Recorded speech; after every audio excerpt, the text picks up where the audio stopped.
the experiential economy. I'm extremely excited to introduce you to one of the highly esteemed panels that we have had throughout this week, some of the finest minds, and the ability for you to tap into those is going to happen right here in Beyond the Paint. It's All-Star Sunday. Welcome to Salt Lake City. I'm your host, Nick Ferrara. It's been a true honor. This is my final panel, so we're going to have a little bit of fun on this last one. I hope you'll feel the same way that I do at the end of it. And with that, it's time to get to our amazing guests. We're going to start with the media strategist and CEO of Support Black Colleges. Say hello to Cory Arvinger.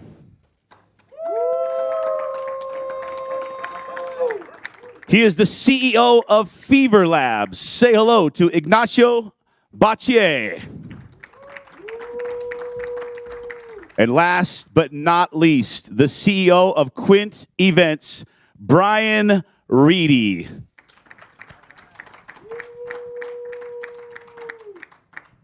AKA Bob Smith. He's trying to mess with me backstage and told me that was his name. Well, as you take a look on stage, not only are all three of these gentlemen absolutely beautiful, they are phenomenal on the inside as well. And we're going to tap into that first. Cory, I want to start with you. I want to talk about Support Black Colleges, the journey, how it began, how it got to where it's at today, and how you're feeling being here at All-Star Weekend. Yeah. First of all, thanks for having me. Support Black Colleges started on my dorm room my sophomore year at Howard University in Washington, D.C., where I really just wanted to create something different for homecoming. I just wanted something different. Everybody wears the same things. I didn't want to go to H&M or Zara to get something, so I just put a logo on a T-shirt, a bad screen-printed T-shirt, and everybody kept saying, "Where'd you get that from? Like, what is this?" And I'm like, "It's my brand. I'm just saying things, you know." I'm like, "This is my brand," and then everybody's like, "Well, where can I get it?" And it turned into something like, I'm like, "Oh yeah, there it is. It's a business." And I went to school for marketing and PR, so I was never intentionally trying to start a clothing line, and it ended up just kind of working out that way. So that's how it started, and I began to learn the nuances of clothing and how it worked and margins and all that other different stuff. And it got me here to All-Star, so it's really dope to be here in Utah, and this is my third All-Star. Absolutely, and let's think about that for a second, because basically what you just discussed was faking it till you make it, right? And you 100%. did that 100%, and here you are today, and we talk about your role as a media strategist. Talk about what that means and some of the details and benefits of utilizing media that have assisted you in Support Black Colleges. Yeah, definitely. So initially, thinking coming into my freshman year of college, there was no Instagram. Twitter was like cool, and then Facebook, we were on Facebook heavy. So understanding social media and being able to utilize it for the brand has been pivotal in everything we do. Formerly, I worked for Tyler Perry, doing social media marketing for Tyler Perry, and also for another person. His name is Sean Parker. If you've ever seen the movie The Social Network, where Justin Timberlake played his character, I worked for him as well. So working for two people that wealthy and understanding the way their mind works and then taking it to social media has been an amazing accomplishment, and it helped me with my brand, learning how they think and how they operate and the multifaceted businesses they run. It's helped me drastically. So when we have a NBA player or a celebrity wear our merchandise, how do we take that content, make it so that somebody can see it and want to buy and purchase what we have going on? So it's super influential right now. It's super impactful, and having a social media manager or a marketing strategist on your team is a must-have. Absolutely. And Cory, those are some great words. We're going to dive more into that in depth, and we're going to talk a little bit more about this experiential economy and exactly what that means. But first, Ignacio, I'd like to ask you, when you co-founded Fever, when was the moment when you realized that you were really part of something special, and did you ever think that it would be what it has become today? So when we co-founded the business, back then, technology and live entertainment was synonymous to ticketing. That was pretty much it. Like, that was the extent to which technology was being used to help event creators, organizers, producers. And on the user side, it was pretty much just a commodity in a way. Using one system or another didn't really make a difference. It was just which one was worse, to be honest. And what we saw the opportunity when we were thinking about how much people are spending in live entertainment. I mean, how much of their money and of their time they're spending, and there's a trend whereby people are caring more about experiences than buying things. And so we saw that there was really this opportunity of working with these producers to help them beyond just the ticketing solution. And so thinking about how they solve their pricing strategies, thinking about rolling out when you have a conversation with a producer and you ask them, why did you do this and why do you take this event here or take it somewhere else? It was still a lot of intuition-based economy. And those were the right ingredients to disrupt and create something very big. I mean, I've always seen live entertainment as one of the few big spend sectors that was still up for grabs in a way. And so, yeah, I mean, of course, you never think that you're going to get to the size that you get to. And so every year is a big accomplishment in that sense. But, we've been doing this now for just over 8 years. We're in 130 cities. I want to be in 2,000 cities. We're reaching 130 million people a week. I want to reach, hundreds, if not over 1 billion people at some point. Everyone, likes to entertain themselves, and we want to play a key part in it. Yeah, you don't want it to be a secret any longer, but with that word secret, let's talk about the Secret Media Network, how that came to fruition, and how you are able to utilize that and maximize the efficiency to attain those goals that you're trying to get to right now. So the Secret Media Network, I mean, for those of you who don't know it, but I mean, we have Secret NYC, Secret LA, Secret Atlanta, all the secret city names around the world. And to be honest, at the beginning, it was more of a growth hack. We were kind of fed up of paying the timeouts of this world to talk about the cool experiences we had on the platform.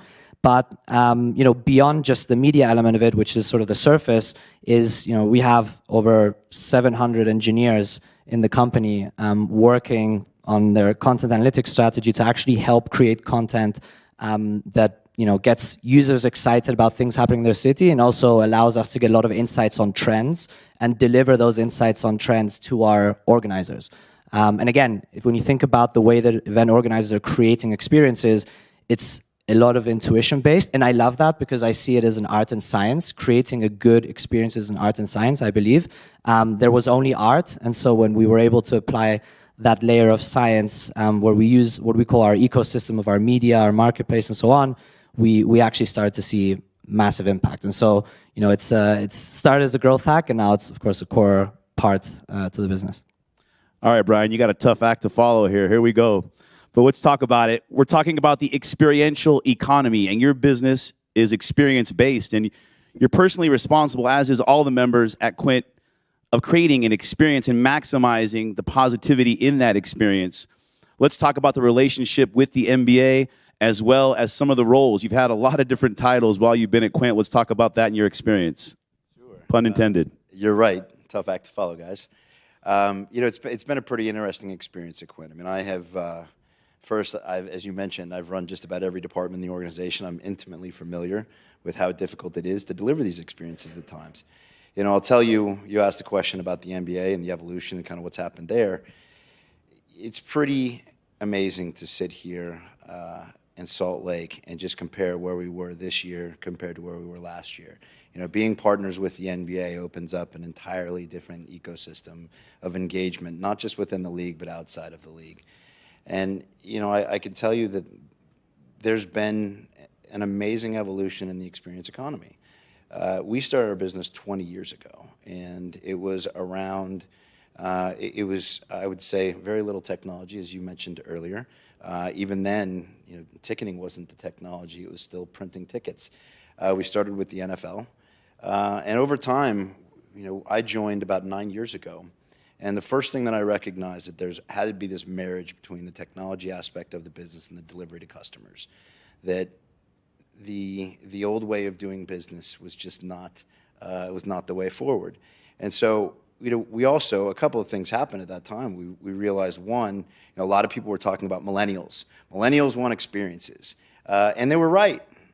I will also tell you that has transformed. It's cross-generational. It's no longer just millennials. Everyone is looking at their spend today and trying to figure out, is it more important to have things, or is it more important to have the memories? And more cross-generational, we're seeing people that are electing the memories. And here's what's cool, is it's not a generational thing, and it's not an American-based thing. I mean, we deal with the NBA globally. We deal with the Kentucky Derby. We deal with Formula One. We're going to deliver 23 races in 22 countries this year. The growth is significant globally. Our business has gone from, in 2017, when we signed the deal with Formula One, from 4% international to 59% international. And that is not because the domestic business is shrinking. So there's this moment of evolution in our business right now that's really incredible. It's this move towards experiential, and it's global and it's cross-generational, which is amazing for everyone sitting on this panel. That's a great response there. Fascinating as well. And we're going to stay with that theme of the experience, Cory. And I want to talk to you about the HBCU experience. And so many people now are familiar and understand the history, the importance. And it's not something that's exclusive. It is a very inclusive thing. And the premise and idea behind it is not something that's new, but the ability to share it with the world who may not have had access to that prior to social media or prior to the media that we have today. And how important was it for you? When you were at Howard, it's notorious for that homecoming. People didn't even know what that existed until now. Many people, I mean, a lot of people did. I know you knew about it several times. And obviously, it spawned the creative energy and the ability for you to not only have a platform to do something positive, but to make a living, and a very successful living doing it. So let's talk about that experience and how important it is for you to not only talk about your brand, but to be your brand. The HBCU experience is one like no other. And I say this all the time because that was the first time in my life I was not a minority, but I was the majority. And so, I went to a predominantly white private school. I went to, predominantly white schools all my life. And I always felt like I had to overexcel and overachieve just to be seen as equal. So when you go to a place like an HBCU, it's so many people that's the valedictorians of their schools, the salutatorians, who were honor society, who, go to Martha's Vineyard during the summers. Like, I had never met those people. So when I went to school, I'm like, wow, this is crazy. You got some real money. But I never knew that until I got to that space. You talk about the homecomings. A lot of people don't know how legendary HBCU homecomings are. So just to give you examples, like when Diddy went to Howard, he brought Biggie. We've had people like Jay-Z. We've had J. Cole. We've had, you name it, Lil Baby. We've had everybody. And they come because it's a part of the culture. It's what we do. And it's a big family reunion. You have 300,000 people all here to just network and interact with each other and to just build on what, our ancestors did for us, right? HBCUs are so diverse. And I think people don't understand that because they say, oh, it's just only where black people go. But it's so many different types of black people. There's black people from London, from Africa, from America, people that speak Spanish. I had a classmate who only spoke Spanish and he was black, and I was like, like, you don't know any English? It was like really crazy, but I didn't know either. I had to be exposed to that. And when you say diversity, it's not just race, it's also social class. We have middle class, we have lower class, we have upper class, different religions, different backgrounds, different walks of life. So I think so many times people hear HBCUs and they put us in a box, but we cannot be boxed in because there's so many different kinds of people. So, I mean, that experience has been amazing. It literally changed my life because I have a business where I promote my HBCU and all HBCUs. And I think it's really important for our people to at least check it out. You don't have to go, but just support. My business is called Support Black Colleges, which means you don't have to go, but just check it out, support and love on us because it's really good for our community. Absolutely. And, the point that I really am impressed by, the one you talked about the most, it really hit home with me, was when you talked about what it really essentially is. Seeing is believing. You weren't exposed to that. So that exposure to seeing people in a positive light, you understood, hey, this could be for me as well. So that's extremely important. And the fact that you're able to come back full circle, still be involved with it, not in college anymore, but you probably think back to, would have been nice to have a little bit of that money when you were back there, but sometimes the grind helps, right? Now, Ignacio, to that effect, let's talk about you. Where you were born, your experience, what it's like working here in the United States and engineering, for lack of better words, your business with the international experiences you had. Yes, I'm half Spanish, half German, born in Madrid, grew up in London, went back to Madrid and then went to college here in the US. And I think that was definitely a defining factor, especially from the ambition standpoint of wanting to build a global product. So when I did, I went to Boston for my undergrad, and one of the things there, I didn't consider myself to be, there's some people who are born very entrepreneurial, I wouldn't have considered myself to be that sort of a personality. But the reality is that being surrounded by so many smart people and starting to be, in that world of seeing people succeed in building businesses, and a lot of them, of course, being born in the US. So as a European, that was pretty cool. And so, one of the things that that shaped the business was definitely that, right? So we started off in Madrid, where we were used to most companies building copycats. Europe was a big copycat tech nation continent in that regard, and many businesses did extremely well following that approach. But in our case, we said, entertainment, it's a global thing, as you mentioned. It's it's a generational thing. Everyone across all generations are looking for more experiences, more high quality experiences. And so we started in Madrid, London, and New York. And I'm proud that we have built a global product with engineering team based out of Madrid.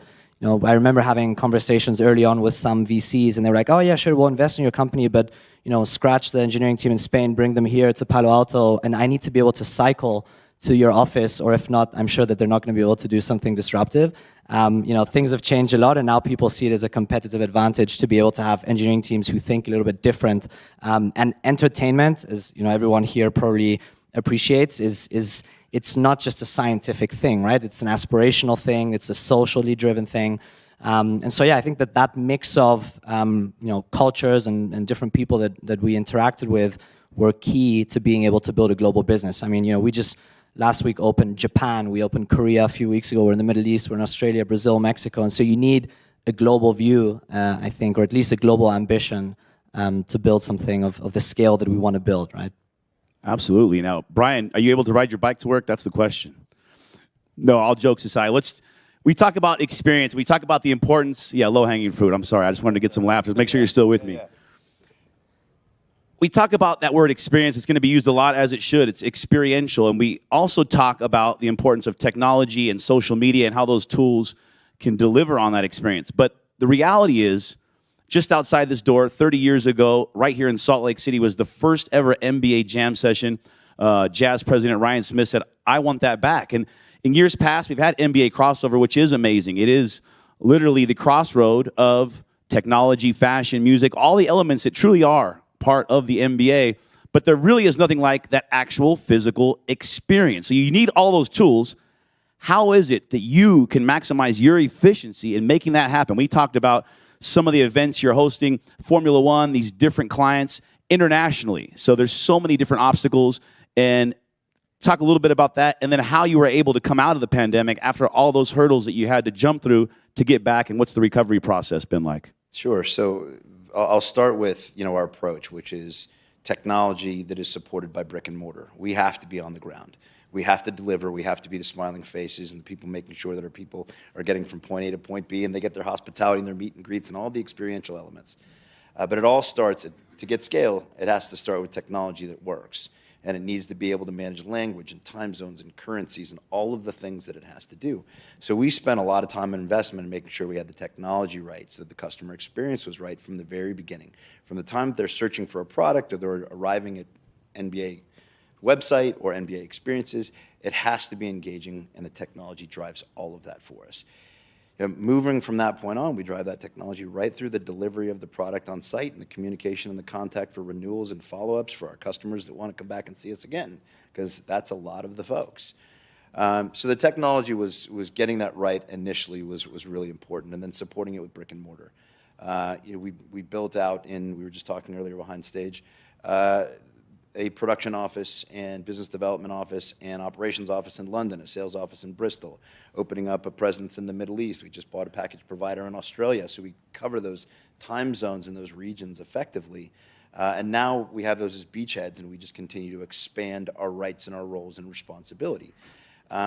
Because if you're going to be a global business, you have to be always on and always available. And because this is high touch, because there is a delivery point in which we have to hand them something and they go into a game, or they go to a mascot breakfast, or they meet a legend, there's a high level of coordination that has to occur. So for us, it was really about getting the technology right, engaging the customers, managing the inventory, and then making sure we had the proper brick and mortar to support that. And your question about the pandemic, what do you do? Our first experience with events during the pandemic was the Australian Grand Prix. It's the first race of the year. There was thousands of people, not just our customers, but all customers, waiting in a queue outside of the Australian Grand Prix to be let in for 2 hours. And there was a horn and an announcement saying the entire weekend was called off. So, the logistics and the coordination around that, it's high touch from a human standpoint, from a technology standpoint. And from that point forward, the question was really, what do you do? You have these people that have invested their money with you to deliver a life-changing experience.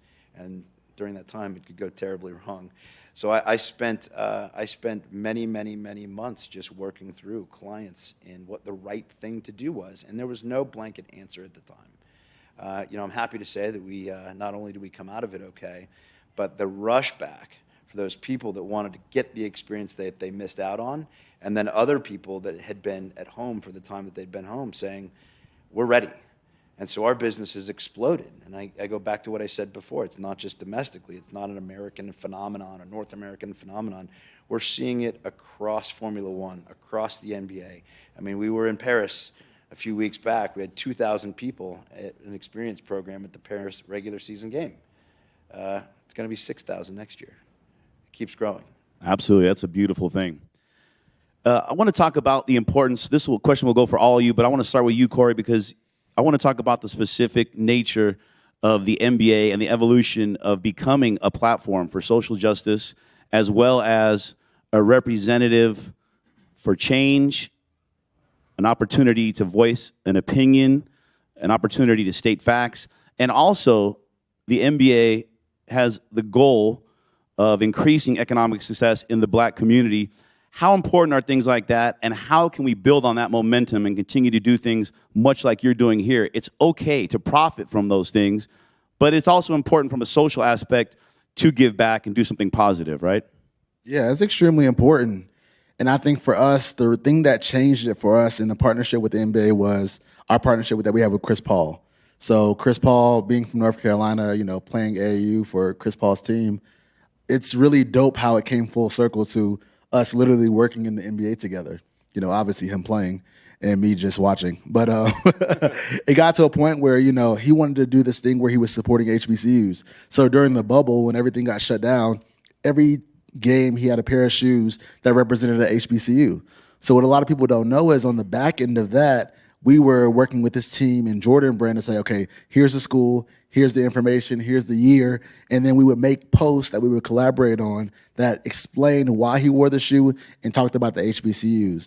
And that was really important because once he did it, then we got people like Jason Tatum and Devin Booker and Zion Williamson and Giannis. And now we have these all-stars wearing our merchandise who maybe had no idea about what an HBCU was or what it stood for or what it meant for our community.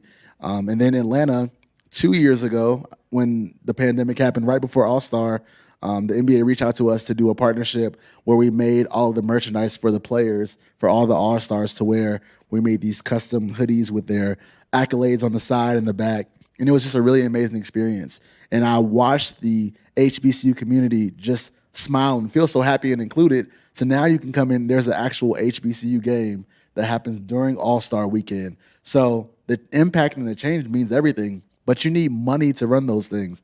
It's not free to put on this kind of activation. It's not free to make clothes and to make content and to stay on top of everything that's going on in the space.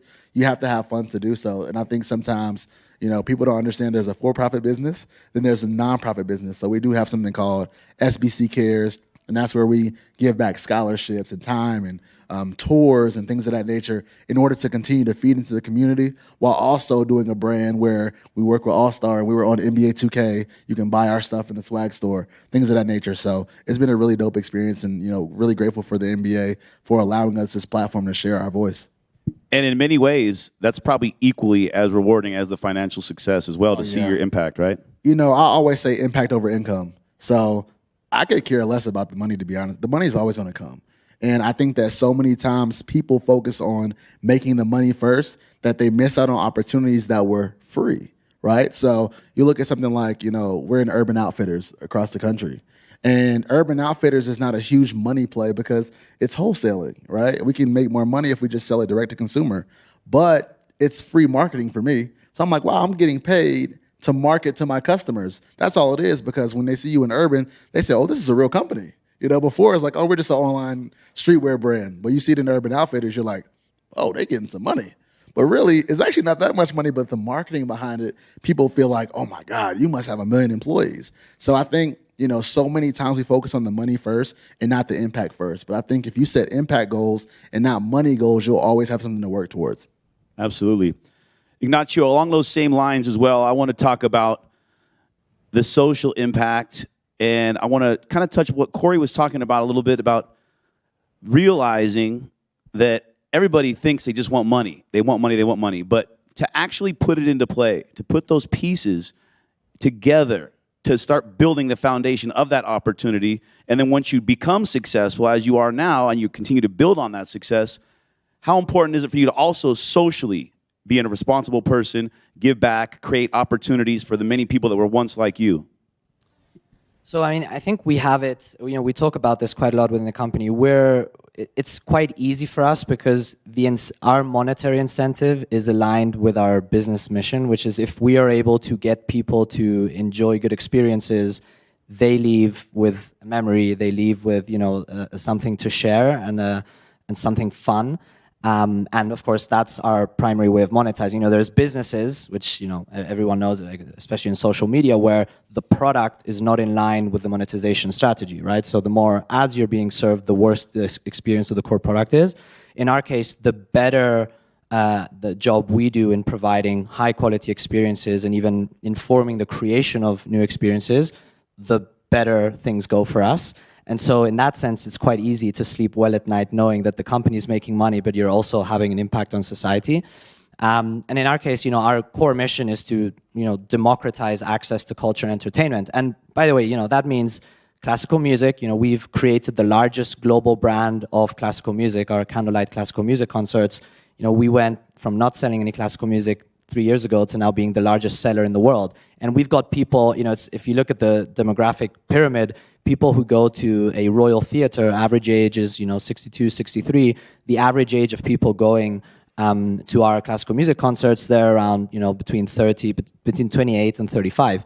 And so we've really been able to do something that culture institutions have been trying to do for decades and have failed to do. And it's only because we're listening to the trends, we're listening to the insights, and we're able to deliver and anticipate what people actually enjoy. And so through that, we're actually delivering culture and exporting culture from countries around the globe. So we've become a platform for content creators to scale globally, right? So that's something that we're of course very proud of, and in general, anyone in the entertainment space, is contributing to that. You are contributing a whole lot to my brain right now. I feel like I'm gone up a few IQ notches just by sitting next to these gentlemen here. Brian, along those same lines, when we talk about experiences, the thing that I take away from it, and you may as well, because you've been to so many events that, your resume and the jobs that you've been to, and the keyword is jobs, they're work, you are working, but that could be the bucket list for so many other people. We talk about Formula One, Kentucky Derbies, NBA Finals, All-Star Games, these type of events. But what it is access. So we talked about it backstage. Once in a while, you'll see somebody, you'll give them an upgrade because that may be their first experience at a game, or it could be their last experience at a game. So talk about that a little bit and why that's important for you and how that feels. And then also what Quint is doing to be a social member of the economy and give back. Sure. Well, first you got to recognize that the folks that we deal with in terms of organizers, it's incredibly diverse, right? So when you think about the NBA and Formula One and Kentucky Derby and MotoGP, and there's 27 different organizers that we deal with. So it's an incredibly diverse portfolio of products. And naturally, what comes with it is an incredibly diverse fan base. And our mission all along is to make this accessible, is to make it inclusive, and to make sure that it's not just one income level that can get to these things. Our plan is we build a product that is an entry-level version all the way up to the tip of the spear. And we want people to play everywhere in between. But it's incumbent upon us to make sure that the product that we build and the experiences we provide are available, they're inclusive, and not only to the fans, but the people that are delivering them. We want to be representative of the customer base, of the organizers that we represent. So it's a very important piece of it. You know, I've got I have that moment. I think most people have that moment where they had that experience, right? Like I can't even tell the story because I get emotional talking about it. It was you know, I was in my 30s. My father since passed away, and he took me to Suns games growing up, and I took him to one game, and it was a triple overtime game. Last second shot, wins the whole thing. We walked away exhausted. And I thought after that, how do you replicate that for people? How do you create an environment where people can go to an event and still see that legend without having to wait for that one triple overtime game?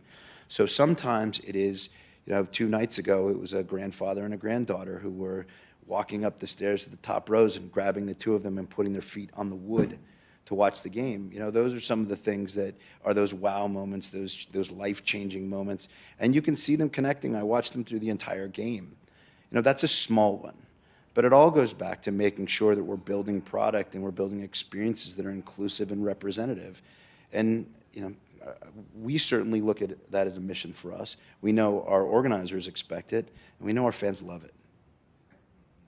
Absolutely, as they should. Wow. And we're sitting right outside of the 30th anniversary of the NBA Jam session. And when Ryan Smith did his press conference, he talked about his experience 30 years ago when he went to this here in Salt Lake City. And he said, I didn't have tickets to the game. I had no chance of ever getting close to the game, but I was able to go to Jam session. And he had basketballs in his hand. And he saw players. And it was a unique experience. And rumor has it he's done pretty good since then. I mean, I think he's doing okay. But the fact that it's recreated here, it is so special. To see the smiles on the faces and the ability for many kids that won't be able to go to the game or families that won't go to any other events, but they were here at Crossover and they were here at the Jam session on its 30th birthday party to see it up close and personal was really special. And speaking of special, this next question will be for all three of you. When I talk about experiential economy and I talk about entrepreneurship, I think back to what my grandfather told me, and I think all three of you could not be more shining examples of exactly what he told me. He said, you can be successful in business. It's not that difficult. He said that the simple 2 rules that he had were find a need and fill it. And the other one was if something already exists and you can make it better, do it. You've done all that in so many different ways and fashions, and it's truly admirable. But I want to talk about some of the people because we hear the word self-made a lot, and the reality is none of us on the stage are self-made. There's been multiple people on multiple levels that have helped us get where we're at, more importantly, where you're at today. And also, there was a lot of decisions, some good and some bad over the course of your life, but you know a lot of people that made multiple wrong decisions, and they're in a completely different place than you're at right now. So let's talk about the importance of decision-making, relationships, your home unit, friends, family, and all the things that contribute that we haven't talked about so far. Yeah, I can speak to that first. What I'll say is you are who, the 5 people you hang around. People always say that. And so if you look at the 5 people around you and see that they're not doing amazing things or great things or trying to do great things. Are some of those people right here? No, these are my people. This is my tribe here. Okay. All right. So we're all doing some amazing things and pushing towards that. But I use it as like the reference of a rocket. If a rocket launches off, if you notice, after it gets to a certain level, some of the flames start to drop off. Some of the motors, some of the rockets start to drop off. And then you continue to ascend. That's how some people have to be in your life. Everybody can't go with you to the top. Some people have to be able to be let go of in order for you to go to your highest peak. And I've seen it so many times where people are holding on to people who are actually holding them back. And we say they're not a part of your circle. They're actually putting you in a cage, right? When somebody's not allowing you to be your full self and working your full potential, they're actually holding you back. And so for me, I try to surround myself around people who not necessarily made it already, but people who are working towards something. You have a positive mindset. Every day you're grinding to go get it. And like you said, your community is really important. I might take from my mom that never quit, never give up, never take no for an answer. I might take from a coach, certain strategies in business. I might take from Damon John how to utilize social media. I might take things from everybody and then make it apply to myself so that I can be the full person I can be. And you talked about networking and partnerships and relationships, how important that is. The reason I'm on the stage today is because of networking, partnerships, and relationships. And I tell them every year with the NBA, like, the NBA doesn't need me to be here. This is going to be successful whether I'm here or not. But because of relationships that I've built and because of the value that I add, I'm able to be here every year and serve in the highest capacity. I'm a firm believer in serving your way to success. So I'm always like, how can I help? How can I serve? How can I be an asset to you? That way, when something comes up, they automatically think about you first. And there's so many times where that's happened in my life. So many times we ask and want to take, but I'm always trying to give, and then I give selflessly with nothing attached to it. I don't want any attachment. I just want to give, and that's come 100-fold to where I can be an NBA All-Star every single year, bring my friends along with me, expose them to what's possible, and then we can go back to our communities and keep recirculating and letting people know anything is possible if you just know what you want to do, stick to it, and stay disciplined. So it's, this idea of drawing inspiration from people around you and what sort of influence those relationships have. It's interesting because when you're building a company, especially when you're building a tech company, the VC world is very it's quite mature because there's been a lot of successful case studies and so on. And it's funny because as you're growing the business, people try to sort of get you into a specific lane or put you in a specific bucket of, oh, okay, so you're doing this, and so now you need to do ABC, and oh, by the way, I've got this mentor that might be interesting for you, or maybe you should have this coach or whatever. And the reality is, when you're building a company that is innovating, the last thing you need is people to tell you, what to do based on what they've done. So, we always like to joke internally that the whole guru approach is something that has never really worked for us. Where we draw most inspiration is from people within the company, right? So we're 1,600 people in the company, and when I think back on some of the most successful initiatives that we've had, they're not coming from myself or even a lot of times from senior management within the company. There's the general thing that we try to encourage is just people being entrepreneurial. Even the most junior people that we hire, we measure whether or not we think they have an entrepreneurial mindset. And so from those people is where we've drawn a tremendous amount of inspiration. And when you see that someone who is, someone that perhaps you don't even know, right? Because you get to a size of company where you don't know a lot of the people, and suddenly there's this awesome initiative that's sprung up from there. That's where you're like, oh wow, you never cease to be impressed by the things that people are capable of doing when they're in the right environment, surrounded by the right people, and given the right amount of liberty. And so, I would say if I have to think of where I draw most inspiration, it's from those situations. And also, of course, we're fortunate enough to work with thousands of event organizers around the world, and they are all entrepreneurs. Right? They're not tech entrepreneurs, but they are entrepreneurs. They've built a business from the ground up. They've created amazing experiences that I would never be capable of doing. And when you hear their stories and how they started by creating a certain small pop-up they weren't even thinking about how to monetize it and so on, and suddenly you help them build a global format that's attracting millions of people, those are also amazing stories to draw a lot of inspiration from. So you started with surrounding yourself with the right people, and it's such a critically important piece. One, I try to remove the word I from any communication. I reread emails and take I and add we into just about everything that I do, because if I'm not right-sized, if I actually start to believe that I'm the one responsible for the success of the organization or the partnerships, I can be a contributor, but I'm a humble servant to the team that works with me. And the other important thing is practicing these principles in all our affairs. It's one thing to surround yourself with the right people in business and then not surround yourself with the right people outside of work. You can get derailed just as quickly. So it's a principle that I try to practice in all of my affairs. Mentorship is a critically important piece, and I don't mean just having a great mentor, I mean mentoring others. I learn more from people that I mentor and try to present opportunity to. Than often I do from the person mentoring me. And I agree with you, Ignacio, what you said about most of the great ideas are not coming on a day-to-day basis from these brilliant minds sitting at the top, maybe the direction or some of the things that we can provide, but the innovation and the entrepreneurship comes from people that are in it every single day. And to give them a voice and feel comfortable to come up and say, look, I think we're doing this wrong. Or maybe we could do it this way, or what if we were to? It's the people in our business. It's one of the things I'm most proud of. We have an incredible team, and they know how I feel about them.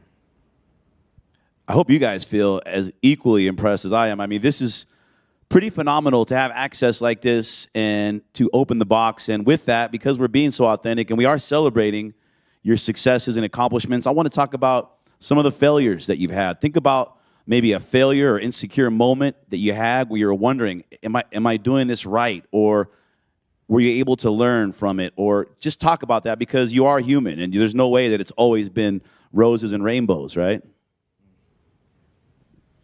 I got a whole list of failures I can share. We could be here all day. I mean, literally, like every day I'm doing something wrong. And I don't call them failures or losses, I call them lessons. And the best teacher is a mistake that you've made.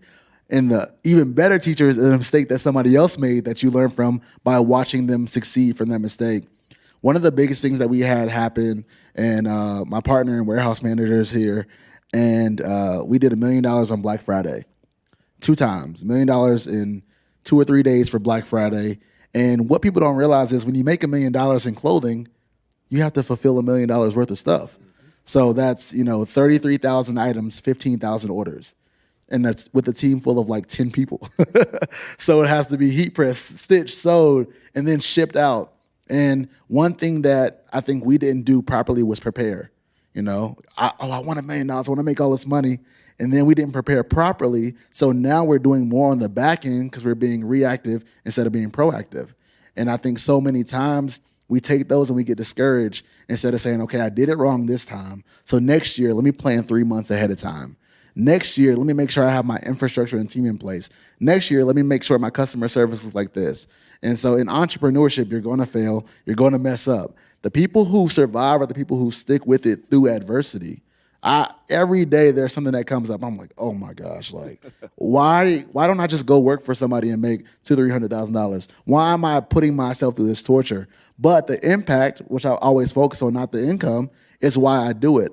My why is so strong. The reason why I do these things is because I want to put on for HBCUs, and I want my family to be able to have something that, even if I'm not here anymore, can last with our last name. So yeah, in entrepreneurship is a lot of L's, and I call them lessons, not losses. So I would say in our company it comes quite natural, and it's just part of a process. So we're of course a tech and product driven organization, and in tech and product you're constantly A/B testing absolutely everything you do. And so instead of seeing it as a failure or not, it's just an A/B test which went in one direction or another, and that applies not only in software development but also in everything we're doing on a daily basis, right? So in that sense, I think we're all kind of like vaccinated against this idea of a failure. It's just a lot of testing, knowing beforehand that since you're testing multiple things, one of them will be the one that you decide to go after, and the others will be the ones that you tested and just didn't work out, right? So kind of really normalizes this idea of testing things and looking at things in that way versus a failure or not. The list is long, but we refer to them breakdowns and breakthroughs. Like sometimes the business breaks down. Sometimes you try something, you go a direction. Sometimes the thing that worked before doesn't work for you the next day. So, you said a really important thing, which is, you just have to learn from those things. It's a mantra that we use. It's a thing we talk a lot about. Don't be afraid to make mistakes. If you're not making mistakes, you're not trying. I'd like to keep those mistakes somewhere within budget. But that's not to say that you shouldn't be trying new things. And over the years, it's particularly painful for us, I would say, because generally when we make a mistake, it's one of two things. It's either financial, we invested in the wrong thing, or it's in a client experience that didn't go the way that you wanted it to go. So the look on the face of a customer that doesn't get exactly what you're hoping them to see is a tough one, and one that I take very, very personally. And then I end up following around for the rest of the weekend making good. But those breakdowns and breakthroughs are what drive our business, and it's where we learn. We're lucky that we deliver hundreds of events a year, and we get to learn a lot, and we're really good about kind of fixing those problems and also making sure that when we do make a mistake, we own it and we fix it. And I think that's why we have a lot of loyal customers. Absolutely. On this question, I want to dive in a little bit and talk about the next chapter, because you're continually scripting this biopic about yourself and your company and your passion but at the same time, it continually needs to evolve and adapt. So what are some of those processes that are happening at this moment, and what can we look forward to in the near future from each of you? Want me to start? Yeah, just do the other way around. Yeah, we'll go the other way around this time. It's the evolution of the experience economy is right now, and there's nothing to wait for. There's nothing to not move on. It's exciting because we talked about earlier. It's cross-generational, it's global, and organizers for the first time are thinking very much about how they can engage this economy, and they're being aggressive. Some of the things that they need to do, or we need to do together in partnership, is look at the inventory and how it's managed. Some of the things and where seats used to go need to be looked at. And I think they're all open to those things. I think that looking at the hallowed ground within an event, that's what gets someone excited, being able to just put your foot on that green grass, or to be able to step on the court and feel how bouncy it is. Those are experiences that historically have been unavailable to people. In Formula One, to walk on the grid, looking at that hallowed ground, I think that it's incumbent upon us then to look at what are the experiences that can be developed outside the four walls. Some people can't go to the game. Yesterday morning we had a mascot breakfast with 250 families, and these kids engaging with the mascots in what was one of the most fun things I've seen in a long time. Later on that day, we had lunch with Legend, with Dominique and Gary Payton. And you put those two on a stage with a moderator, look out. And the idea afterwards of these kids, you could see, sons, mothers, fathers, daughters. The parents had connected with these people in their prime, and now they have this connection on this person that they met. That's outside the four walls in the programming. And those are the things where we need to not be so constrained by the idea that it has to be in the game. We have to be responsible to build product that's outside of those walls. And we're spending a lot of time on that. And sometimes that's watch parties, and sometimes that's just engagement with a legend. There's a lot to be done there. And I think and I would say the last thing is there's a marrying of the brick and mortar and the digital experiential economy that is coming together today, and it needs to be accelerated. So we're spending a lot of time and attention on that. Absolutely, they're truly codependent. So, and we're seeing that now more than ever, and we are kind of going one direction and the other, and we're starting to see that there is a middle ground there. But Ignacio, I'll let you answer that same question. I think following on that point, so definitely there's this element of helping event organizers embrace technology to be something that's really going to help them be successful. And one of the things that we see as work that we continue to do, and what I think is important when thinking about what's next, is continuing to provide a global platform, right? So when we think about creators, event creators, producers, and so on, there's so many amazing things that are happening around the world, and we're lucky enough to be able to see all the way from Sydney to Brazil, to Sao Paulo, to Los Angeles, Paris, etc. All these amazing pockets of really cool experiences. And by the way, not only in capital cities, we've done stuff in Grand Rapids and in tier 3 cities in France and so on. And being able to be a platform that is helping these pockets of creativity scale and get in front of hundreds of thousands, potentially millions of people around the world. I think there's still a lot of work to be done to encourage these event creators to do that, right? And to have that ambition, and that's one of the things that we want to continue to work on. Yeah, for us, what's next? I really want to focus on collaboration versus competition. So I really want to focus on what does it look like to see our brand partner with more people like the NBA, partner with people like AT&T, get into all these bookstores at Barnes & Nobles that are already on campus. I really look forward to signing our first athlete, we're a clothing brand, so, having a face of our brand. If we can get Chris Paul from Jordan brand, that would be cool. They got a little more money than us, so it'll be a struggle. I really want to look in the NIL space. How do we pay our athletes, that at HBCUs?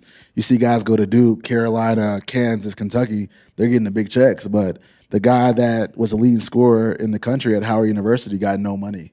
When I was there, we had the leading scorer in the country, scoring 27 points a game, no NIL deal, So I want to focus on that. And then, I'm always about impact. So not how to make $1 million, but how to reach 1 million more people. Because when you reach 1 million more people and have impact on them, the money will always follow. So that's kind of what we're focused on next. Absolutely, and we're looking forward to that progression and seeing it here. What do we think? Let's give it up for our amazing, esteemed panel right here to truly go behind the scenes It has been your honor as a host. I'm Nick Ferrara. Cory, Ignacio, Brian, I want to thank you all for joining us here in Beyond the Paint Experiential Economy. These guys are pretty nice, so if you have a quick question or something like that, anyone have a question for them? I want to do my job for a second. Any questions out there before we conclude it? I guess I did a pretty good job then. I'll take that.